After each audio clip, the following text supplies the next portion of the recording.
এই যে এইখানে আমরা বর্তমানে তিস্তা নদীর একদম কাছে রয়েছি।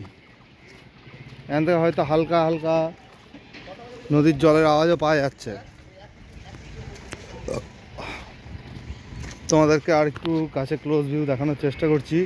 এটা পুরোটাই বন্যার সময়, পুজোর আগে যে বন্যাটা হয়েছিল, ড্যাম ভাঙা জল এসে পুরোটা ভাসিয়ে দিয়েছিল জায়গাটা। এখনও প্রচুর গাছ ফাছ ভেঙে পড়ে রয়েছে। এখানে আবার কনস্ট্রাকশন চলছে। এই জায়গাতে র্যাফটিং হতো আগে, এখন তাও খুব কম পরিমাণে হচ্ছে, দেখা যাচ্ছে না বললেই চলে।